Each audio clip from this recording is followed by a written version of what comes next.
We're going to look at one of the most important chords that you're ever going to learn, and especially if it's in a jazzier genre, and that is the diminished seventh chord. Now, the diminished seventh chord is very often just played as a diminished seventh chord. You sort of like, what do I do with this thing? Like, where does it go? You might look at a chart and say, okay, great, there's a diminished seventh, I'm going to play that. But let's take a deeper look at the diminished seventh chord as simply a substitute for a dominant chord. Now, if we're in the key of C, here's a C major 7 chord, our 1 chord.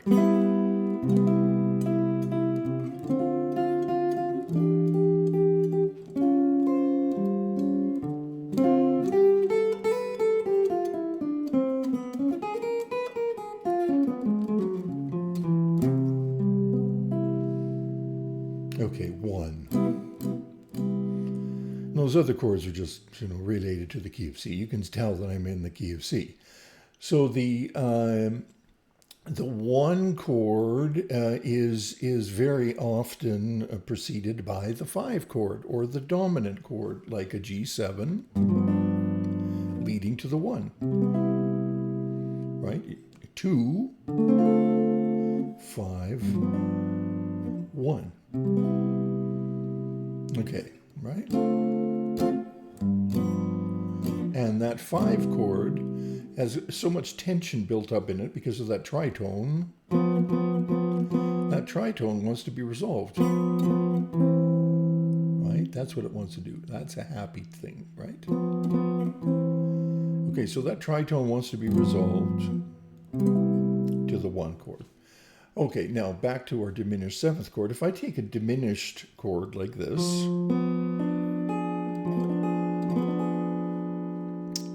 I can see that it's really just a dominant 7th chord,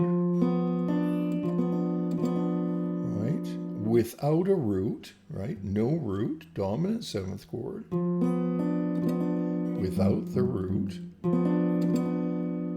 and we add the flat 9 on top. So it's a 7 with a flat 9. All right, let's hear that in the 2-5-1 context.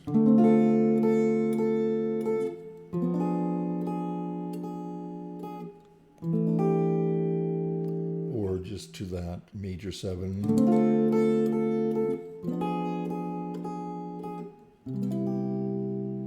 Works great, right? A little more tense. But here's the deal with the diminished 7th chord. The diminished 7th chord is an equal division of the octave chord. That means that it's a completely democratic chord. There is no one note that is any more important than any other note. And as a result of being an equal division of the octave chord, it wanders in those equal divisions. This chord is the inversion of this chord, is the inversion of this chord. Those are the same chords. I'm not going to get into naming the notes. Take my word for it if you want to work it out.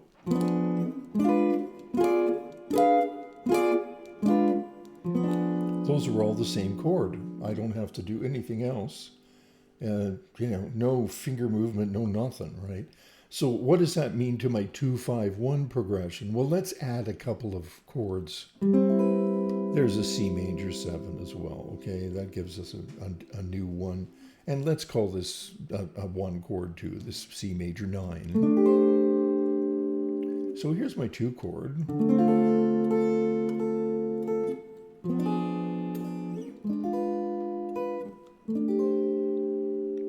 Nice 5-1 progression. How about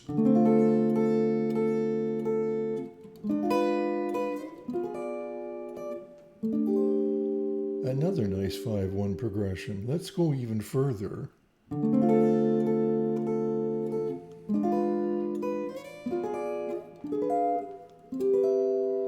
Another nice 5-1 progression. function. You see, in each case, that diminished chord just acts as a seventh chord with a flat 9. And we can do that same chord sound on the middle 4 strings. And here, this one would be like a G7 chord. And here's my flat 9, right? The A flat. I just look at this as a G7 chord. And I look at this as a G7 chord. And this again, my 1. How about this? D minor, G7, 1. D minor,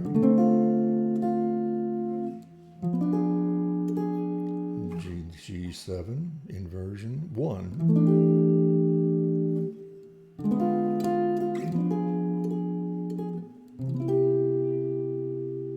Okay.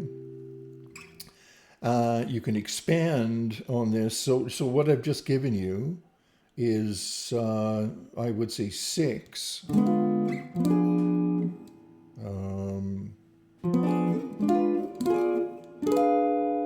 There's 4. There's 2. You can take that further if you like. So there's 6 diminished chords that function as a G7 chord. Those are, so let's put it this way: there's six G7 chords, and they'll stop wherever you resolve to the 1 chord. At the same time, take your 2 chord, and you can maybe expand that up the fretboard to here, or abbreviate it. Right, then you can.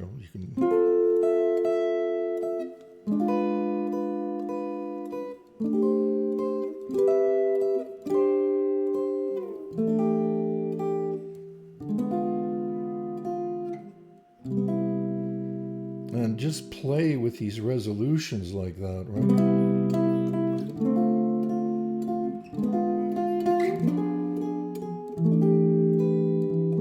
And underneath,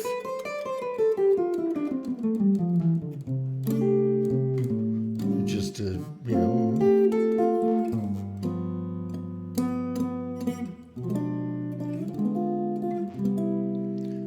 just C major scales, find your C major scales in all positions.